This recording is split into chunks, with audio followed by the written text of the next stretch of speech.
Time for the 49ers Rush Podcast.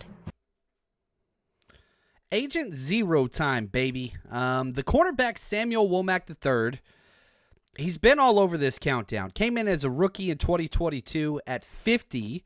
Last year was at 31, his high point. Now he's down to 54, even lower than where he started. And now I have to be very upfront and honest.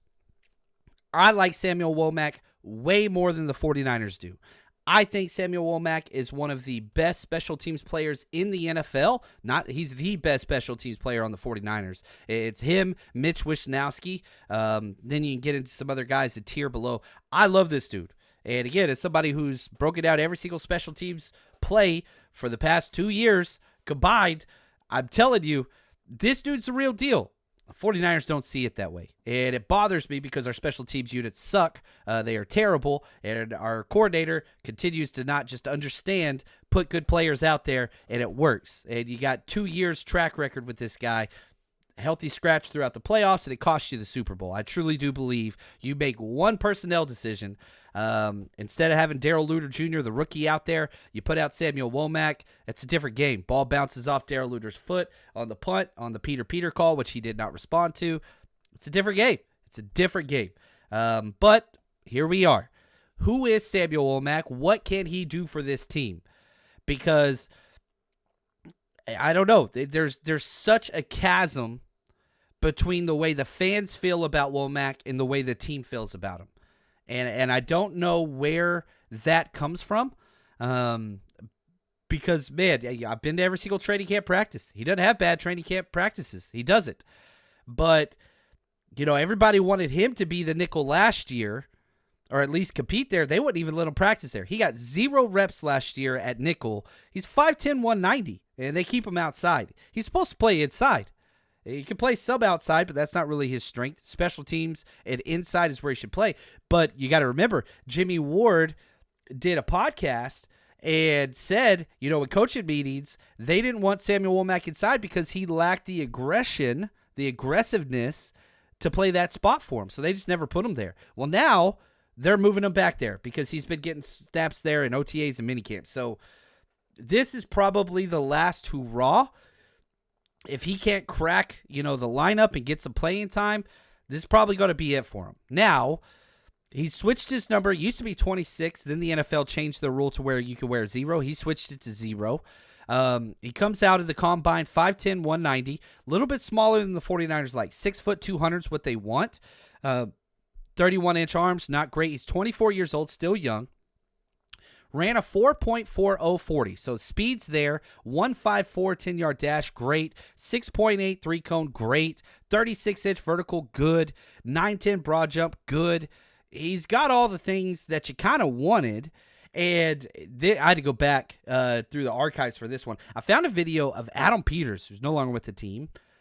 Right after the draft, when they drafted Samuel Womack, he talked about why. With Sam, it sounds like he came on the radar late, but really I think back in August of that year, Ryan Kesnick, who's our Midwest scout, said he's one of his guys that he's convicted on. So we had our eyes on him from then. And then really just throughout the process, we noticed his ball skills, his length, something like we really look at as a guy's length compared to their height, and he measures it like a 6-foot guy. And he actually saw that in some of the preseason games this year, able to get that ball out on the interception and then making the play over the middle. So really, I think it was another collaborative effort with our scouts. Our R&D loved him in terms of his metrics and all that. So we're really excited where he's at, and hopefully he's competing for a spot right now. And so, look, scouts, R&D, GM, they love him. Coaches, for some reason, don't. And it's crazy to me because he's the first one out there on the field from all the corners all the time, every day. He's the first one out there. He's not getting any reps with the ones. He's not getting any reps at nickel. This is last year's training camp. He was the first one out there. Now, the safeties are always the first ones out. Hufanga, Jair Brown, those are your first 2 players on the field every single day. But from the cornerback room, Samuel Womack was the first one out every day. So I don't know where the disconnect is. It's not like he's out there loafing in practice or whatever, but there's some type of misconnect. Now, let's jump back. Let's go through his journey to get on the 49ers and what makes him special. He's a Michigan guy. Grew up very close to Ambry Thomas, and they knew each other growing up just outside of Detroit. He went to East English Village Prep, the Mighty Bulldogs, baby, in Michigan. Was a 2-star recruit and went to Toledo, the Rockets. He was awesome there. But in high school, first team All-City, All-Metro, All-State his senior year in high school. Had 1,000 yards receiving as a senior. Ball skills are there. Dude gets interceptions, gets his hands on the football consistently. 20 touchdown catches, 11 interceptions on defense. I mean, unbelievable what he was able to do in high school. Then he goes to Toledo and gets coached by Hank Poteet, who was in the NFL for over a decade. So that was cool. Had some ups and downs, but man, he showed that he could play. The versatility, the special teams, all those things were there. It became a fan favorite last year. Really, really did. Like, everybody thought it was going to be Charvarius Ward, Diamador Lenore, and Samuel Womack.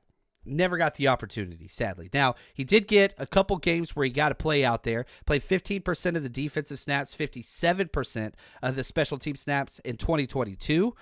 But then in 2023, he was only activated, got snaps in 7 games. And it's not like he was bad, but they only kept him at outside corner. That's not where he probably should play. Had 70 snaps last year, 2023, 105 special team snaps. And it was bad. Out there at the outside quarter spot, it was bad. That's not where he should play. That's not where he's 5'10", 190. Dude should be playing inside. That's where he should be. They're moving him there now. We'll see what translates there. Now, if you look at the PFF scores, 66.5 overall, not bad. 65.7 run game, not bad. 65.7 coverage, not bad. 75 grade on special teams, which is the first of all the 49ers. The best special teams grade. The film shows it. Analytics shows it. Dude is consistently great on special teams. And again, I don't want to go back to the special teams in the Super Bowl again, but good Lord. Anyway. Now, hasn't played much. His rookie deal, 4-year, $3.9 million. He's earned $1.6 million so far, only played in 7 games. Now, how is he going to make the roster? 49ers usually keep 5 to 6 corners on their initial 53. Here are your locks. Charvarius Ward, Diamador Lenore, Renardo Green, Isaac Yadam. You look at the contract, he's taking first-team snaps through OTAs and minicamps. Those are your 4 locks. Now, you've got 1 to 2 spots left. Darrell Luter Jr., Rock Ya-Sin, Ambry Thomas, Chase Lucas, Samuel Womack, Kamon Hall. It doesn't look good. I mean, personally, I'm keeping this dude if the choice is mine. If I was in charge of this depth chart, I would keep the 4 locks, Ward, Demo, Green, Yadam. I'm keeping Darrell Luter Jr. and I'm keeping Samuel Womack. And I'm telling my special teams coordinator, Agent Zero's out there on all special teams, period. The conversation's over. He's going to be activated. We suck at special teams. Why would you not activate your best special teamer? I don't know. I just, something is not right. And I understand I am not in the building all the time. I get that. I understand that. So maybe it's a personality issue. Maybe he just clashes with coaches. I don't know. I've never seen that at all the training camp practices I've been to. I've never seen it at all the games I've been to. But something's weird here, and we only get so much of the perspective. But I'm telling you right now, Samuel Womack is the best special teams player the 49ers have on this roster. It's not even close between him and George Odom. It's not even close. It's not close. You look at the production. You look at what he's done. I don't know. You talk special teams, you're going to get me upset. Or at least the lack of special teams. And it's an easily coached position, unit. You just got to put your studs out there, little B studs. Womack is a stud. He makes this team better. And I know I'm higher on him than the team is. But I tell you what, if he doesn't make this 53, he goes to another team, I don't want it to I hate doing the I told you so stuff. I don't like that. I'm telling you, this dude is a stud special teamer in the NFL. Let the dude play, man. Let the dude play. I hope he sticks around. Hope he makes the 53. I hope we have him next year for the last year of his rookie deal. Get this dude on the field. We're better with him. We're better with him. All right. I'm going to calm down. And for us, we'll just keep counting him down.